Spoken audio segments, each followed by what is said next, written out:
This is Mr. MegaManFan. Like, share, comment, subscribe. You know all the things to do. So tell me, do you think this is enough Famicom games?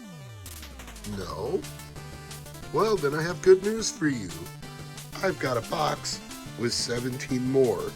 And since I'm feeling slightly better today than I did yesterday, I'm going to open it and I'm going to talk about all of them, and then we're going to test them and see which ones are the best.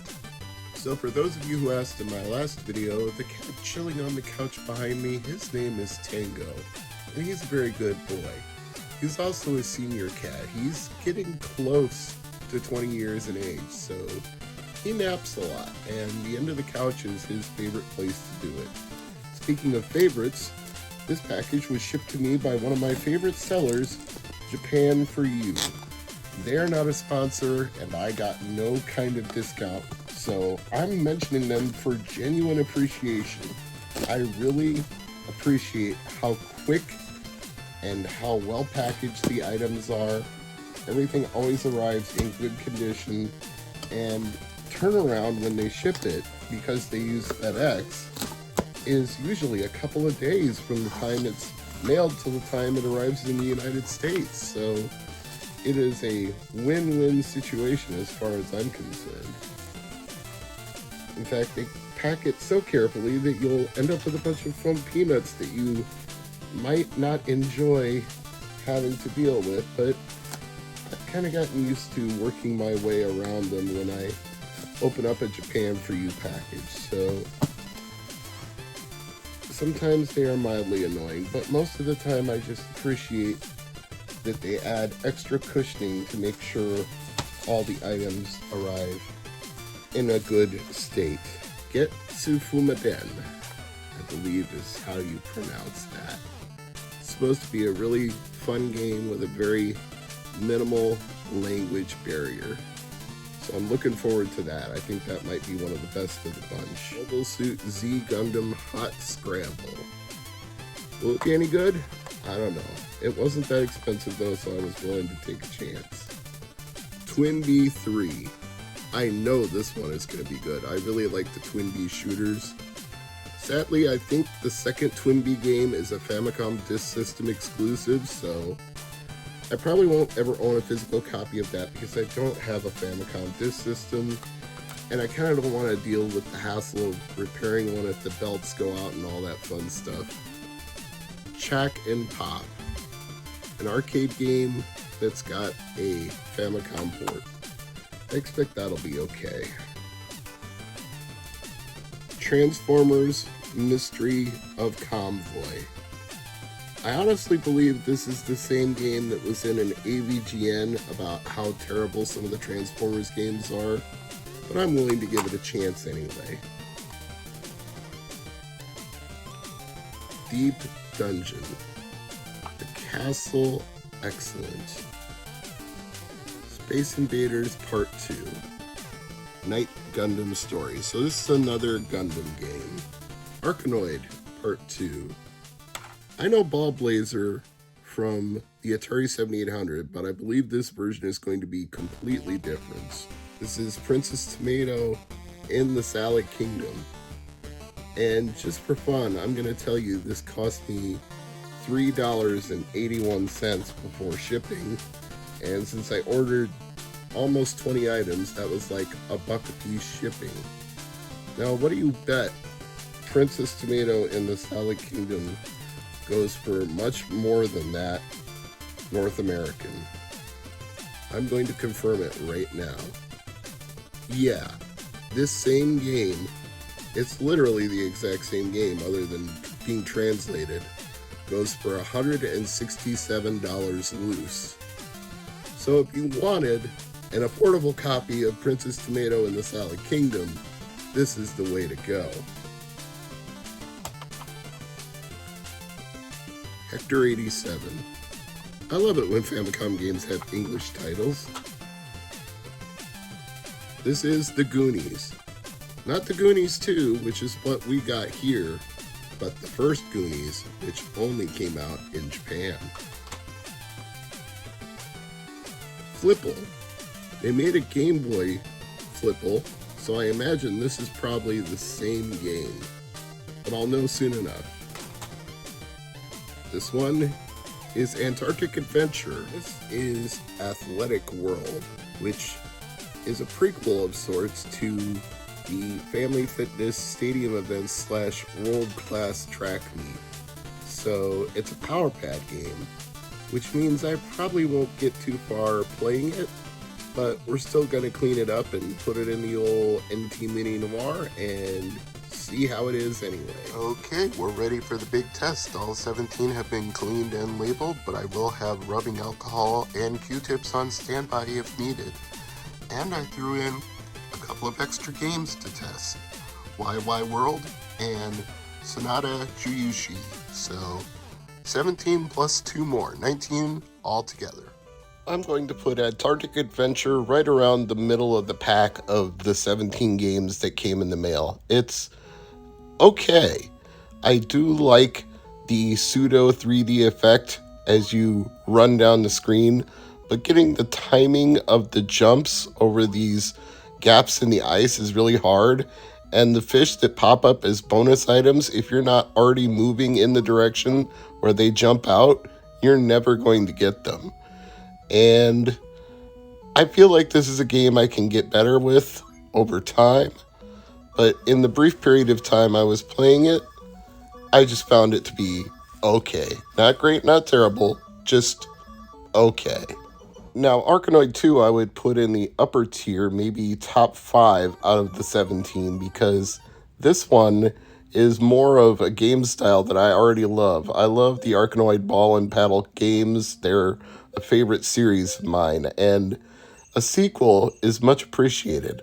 This one has a little bit of a wacky start where you're defeating Doe right at the beginning, and then it gives you this introductory text saying a long period of time passed and Doe has come back to life again. So you beat him, but not really. Now you've got to beat him all over again with a brand new set of stages and more challenges. So kind of has that Symphony of the Night feel where you're actually starting the game, but you're ending another game. It kind of gives that same vibe. So Doe will have his revenge on you. If you like Arkanoid style games, it's going to be everything you already know. The same play field, the same enemies, the same power-ups, your lasers and your magnets and all those things. So I say it's worth importing. If you are already doing an import order, throw it in because it's not that expensive. I honestly didn't think that Ball Blazer on the Famicom would be the same as Ball Blazer on Atari 7800, but I was happily wrong about that. I think it looks and sounds better on the 7800, but it is essentially the same gameplay style where you have to catch the ball and then shoot it through your opponent's goal. This is a game that's probably best served played head-to-head with another person because the AI is not going to be that great, but it's still fine this way. I'd put this around the middle of the pack in the games I got. Definitely not the worst, not the best, but it's a fine port of Ball Blazer. I'm okay with this. I'm torn as to whether or not I want to include Castle Excellent in the upper half. I'd say maybe right in the middle. There's a Montezuma's Revenge feeling to this where you have to get the right color key to open the right color door. The thing that I don't like is that the controls are really slow and the movement of everything that you do feels slow and the enemies feel slow. It's just got a very slow, methodical pace to it that doesn't overwhelm me with excitement. I think I could get into solving the puzzles of this one, but not right away. I could wait a little while to finish this. Now, I'm going to admit I'm a little salty about Jack and Pop because I had to clean this game 6 times to get it working, but I don't feel like it was worth the effort. I realized this was an arcade game and it was popular enough to get a Famicom port, but the fact that it didn't get released in North America tells me it was not that popular. And given that I can't make heads or tails of what I'm doing here, it doesn't give me much motivation to try. I'm guessing that dude on the top is pushing something that's going to eventually end the level catastrophically, but I can't even collect the item here, so I just gave up. I'm sorry. I know there's more to Jack and Pop, but I don't like it. I'm going to have to put Deep Dungeon 4 in the bottom tier as well, not because it's even a bad game, but because the language barrier means that you're going to have to patch the ROM to play it. They did something nice here with the pseudo 3D effect as you're going through these towns and probably the mazes in the game as well, but without any patch, I can't get any further than this. Flipple, on the other hand, goes right into my top 5. I would even go so far as to say I like this better than the Game Boy port because the lack of color and the small playfield made it kind of annoying trying to tell which shapes you were matching in that version. This one is much more graphically and musically impressive, and if you like simple but addictive puzzle games, I think Flipple will definitely flip your lid. And this was a very inexpensive game too. It was only a couple of bucks, so if you're importing, add it to your order, please. Getsu Fumaden is going right near the top of the list. This one's either number 1 or number 2. I've seen it compared to a lot of other Konami games in terms of its style and gameplay. It starts out feeling like a top-down Zelda 2 type game. And Zelda 2 is definitely the right comparison because once you get into the action sequences, it's side-scrolling, platforming, sword-slashing fun.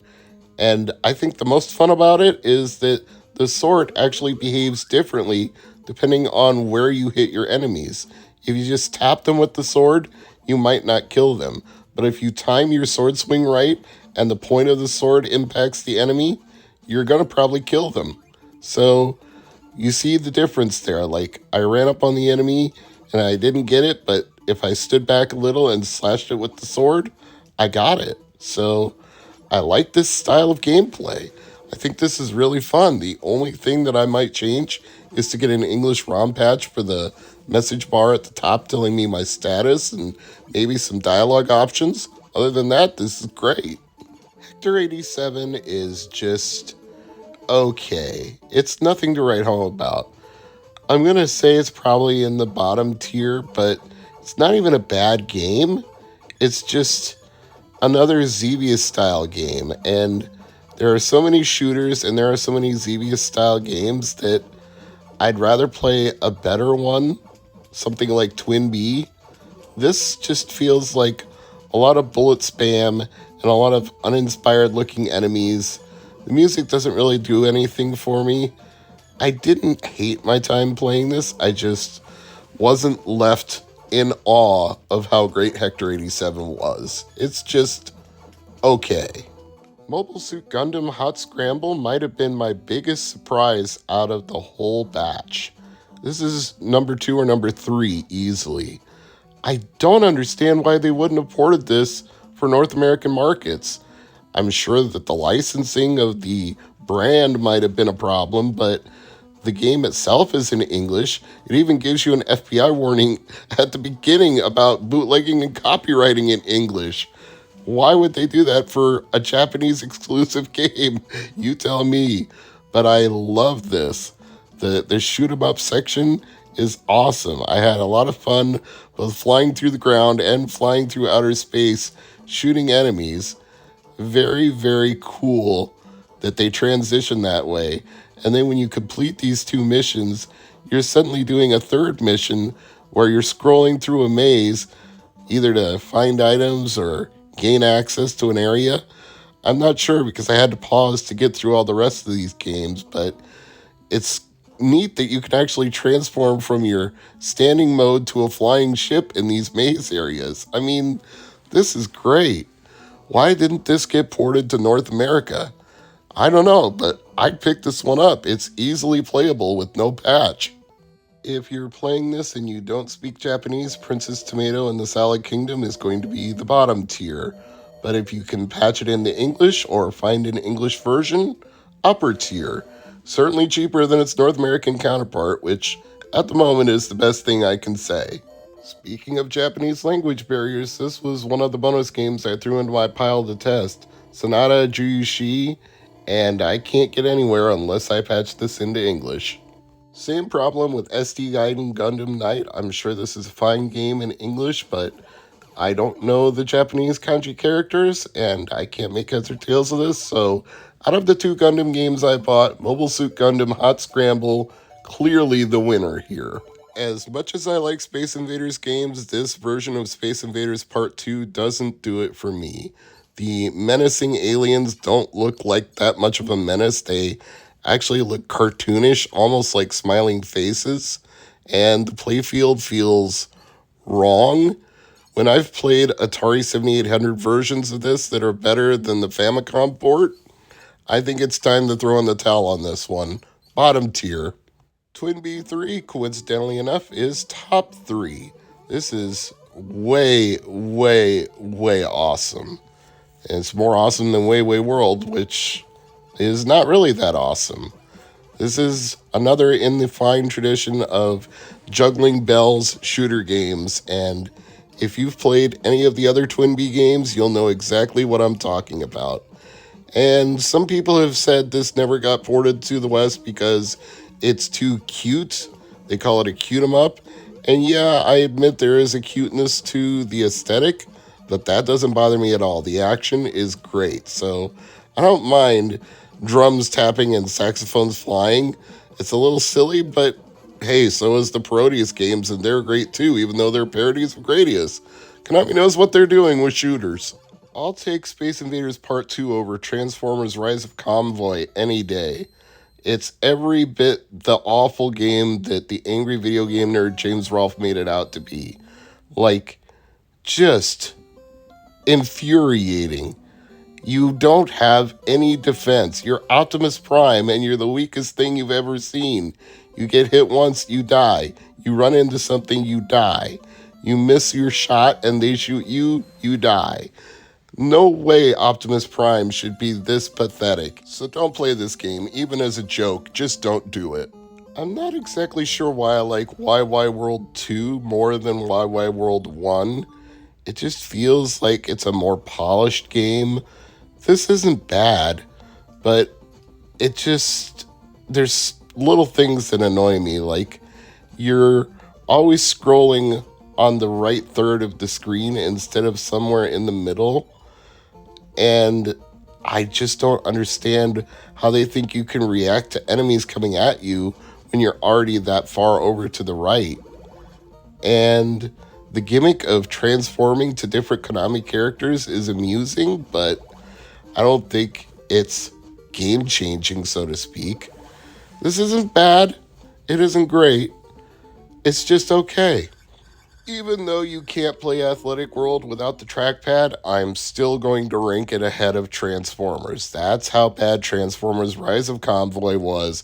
I'll take a game you can't play over a game you shouldn't play. Last but not least is The Goonies, and I don't understand why they didn't port this one to North America either. There's no good reason for it, so I would say get this game. It's pretty cheap.